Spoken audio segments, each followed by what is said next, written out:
I can't believe Mor Zacharia made us choose that decade for this project. What even happened during the 1970s? Nothing, it's so boring. It's probably just a bunch of farmers messing around in the desert the entire time. So annoying. Oh.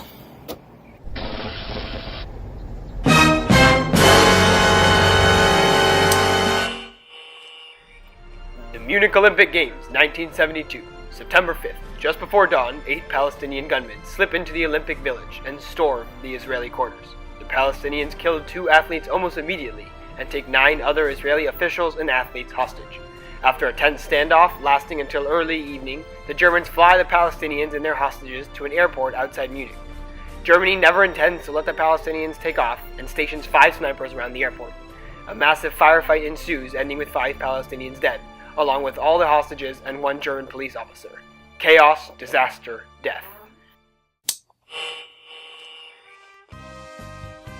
October 6, 1973. Egyptian and Syrian forces launch a coordinated military attack against Israel on Yom Kippur, as many of Israel's soldiers are away from their posts, observing the holiest day on the Jewish calendar. Taking the Israeli Defense Forces by surprise, Egyptian troops sweep deep into the Sinai Peninsula, while Syria struggles to throw occupying Israeli troops out of the Golan Heights. After several days, Israel fully mobilizes and counterattacks at heavy cost to soldiers and equipment, recapturing the Golan Heights. A ceasefire goes into effect on October 25, 1973. Entebbe, June 27, 1976. Palestinian and German terrorists hijack an Air France aircraft. The hijackers land the plane at Benghazi, Libya, and fly from there to Entebbe, Uganda, where all non-Jewish passengers are freed. Israel tries to develop a dialogue with Ugandan President Idi Amin, who instead collaborates with the terrorists. Israel launches a secret operation. 4 transport aircrafts take off from Sharm el-Sheikh in Sinai en route to Entebbe.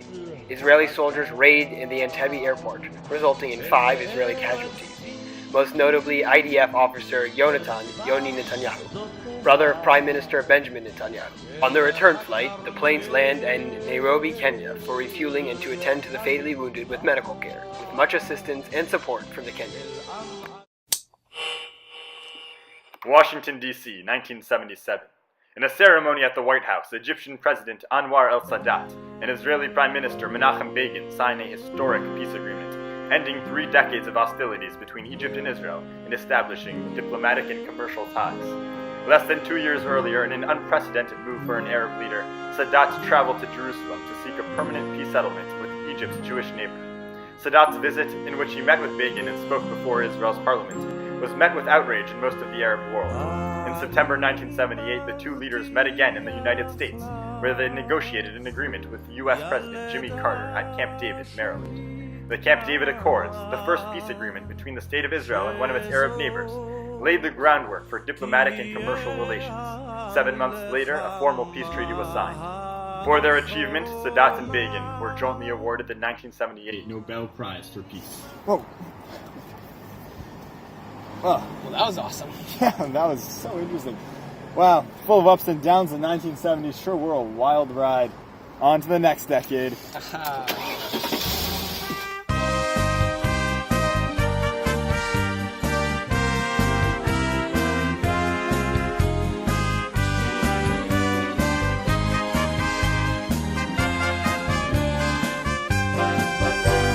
גולני שלי היא טורי אנשים, גולני שלי